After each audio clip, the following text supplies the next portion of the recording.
tens of thousands of hard-working men and women who I know will ensure the Met delivers more trust, less crime and high standards. Interestingly, this letter from the Commissioner to the Home Secretary doesn't once use the word trust, though it mentions public confidence a few times, as well as accountability, and use of force pops up 6 times. Altogether, they create the foundations of policing by consent. But Mr. Rowley isn't happy with the system that holds officers to account. Let the police police, he says, adding that use of force is the area the Metropolitan Police sees the most glaring unfairness. This all started on Sunday morning. The Home Secretary tweeted that she'd launched a review to ensure firearms officers don't fear ending up in the dock for carrying out their duties. It followed the news that a number of firearms officers had handed in their licences following the decision to charge one of their colleagues, known only as NX121, the officer who fatally shot Chris Cabba. By yesterday evening, the Commissioner had laid out his reform wish list, a range of changes to regulations, legislation and policy.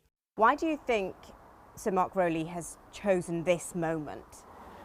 Giving Sir Mark Rowley the benefit of the doubt, the best I can say is that he has been bullied into a stance where he is appeasing his officers instead of showing the integrity and courage that is required of a chief officer in these circumstances. The Commissioner boldly states that criminal and misconduct cases are launched with minimal interrogation of the facts. He suggests there should be changes to the threshold at which the Independent Office for Police Conduct can launch investigations. He's also requesting that the Crown Prosecution Service strengthens legal protection for officers who use force, adding that there should be time limits for both bodies to complete their investigations. Anthony Granger was shot dead by Greater Manchester police officers in 2012. A report into his death found that he'd been shot based on seriously misleading intelligence, and the commanding officers leading the operation weren't occupationally competent. If the police do something and they take away somebody's life, we have to rely, as family members, we have to rely on the police providing evidence that's going to incriminate them in the end. So all you find out is you get redacted documents. You find that the police officers don't have to give statements for 9 days, 10 days, 2 weeks, 3 weeks. They're allowed to confer with each other. All this stuff needs to be reviewed. Since the Commissioner's letter was published, the Metropolitan Police Federation and College of Policing have signalled their support for a review of the system. I fully support the position of the Home Secretary that we need a review, because you're putting somebody in a position where they make a split-second decision. In any firearm situation, it's quite dynamic. It's aggressive, there's motion, there's noise. As I said before, there's fear. And at all times, you've got to be cognizant of your responsibilities. In the first few lines of the Commissioner's turnaround plan, aimed at renewing policing by consent, he mentions that trust and the support of communities is fundamental to reducing crime. So what might the impact be of his recent rhetoric? Let us make no bones about it. What Sir Mark Rowley is seeking is a privileged and protected status for officers, which avoids not just the possibility of criminal or disciplinary sanction, but even the investigation or the scrutiny. The Home Office is yet to offer further detail on its review, but says it hopes to be done by the end of this year. Well, I'm joined now by the former Metropolitan Police Superintendent Leroy Logan, who was a founder member of the Black Police Association and its chairman for 30 years. What did you think today about the handing back of licences by firearms officers?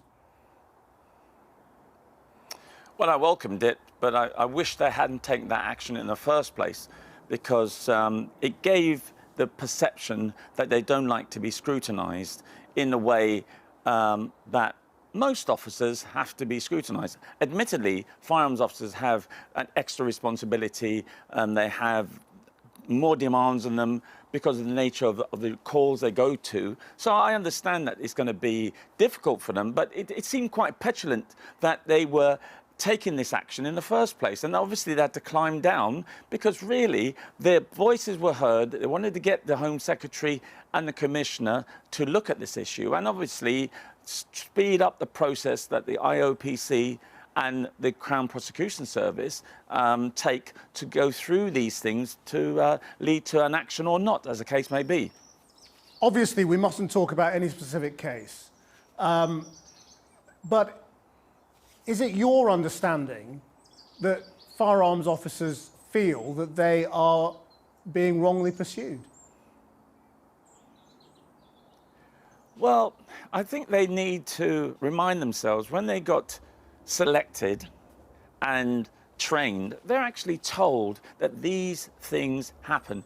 Even if you shoot someone and miss, shoot someone and injure or even kill, you're going to be investigated. So it's part of the whole gambit of being a firearms officer.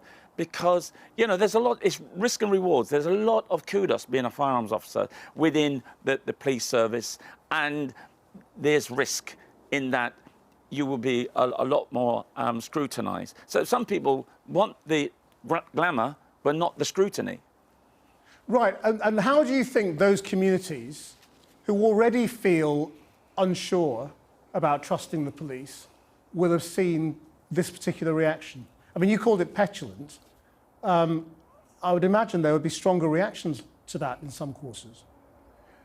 Well, I've heard from a lot of community members that they feel they're unprofessional, their police are being unaccountable, and because they're saying, well, listen, the reputation of the Met is bad enough with all the misconduct hearings for sexual offences, racism, all sorts of things are going wrong with the Met. And then for firearms officers to do this and then have to climb down within a matter of days, again, just erodes trust and confidence. And I remember when the Duggan case, when he was shot by Met officers in 2011, there was this similar sort of tactic being called by firearms officers. Obviously, that officer didn't have to go to court, but and they didn't carry out that threat. This time, they carried out this threat to hold the Commissioner and the Home Secretary to some sort of ransom.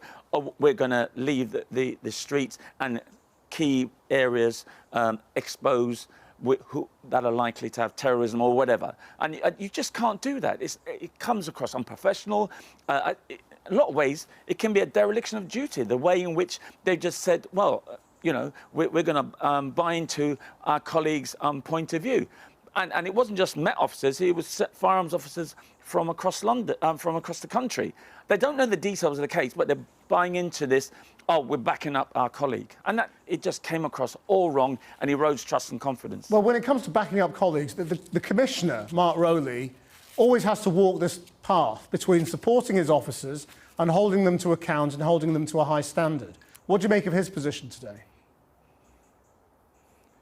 Well, this has been his first real test since being Commissioner.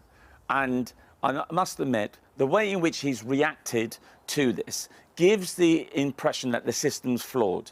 And that in itself can even influence a jury during the actual case at the Old Bailey, which is going to come up in the next few months. And similar to the Home Secretary, it's political interference has not helped. And I think that's put pressure on the Commissioner. So he's getting it from both ends, you know, from his officers and also from the Home Secretary. And it's a tough one, but he needs, this is where he has to be strong, ethical leadership. And it's not saying, oh, I'm going to buy into the culture and defend them, because we saw that with Cressida Dick, and we know how that played out. We don't want Mark Rowley to fall foul of the same sort of mindset, but it's worrying signs of how he's dealing with this. And I just hope the grip that he requires and is needed to hold his office to account, whether they're firearms officers or parliamentary and diplomatic protection officers, per se, he has to have that strong grip to ensure that they carry out their powers without fear or favour. Leroy Logan, thank you very much indeed.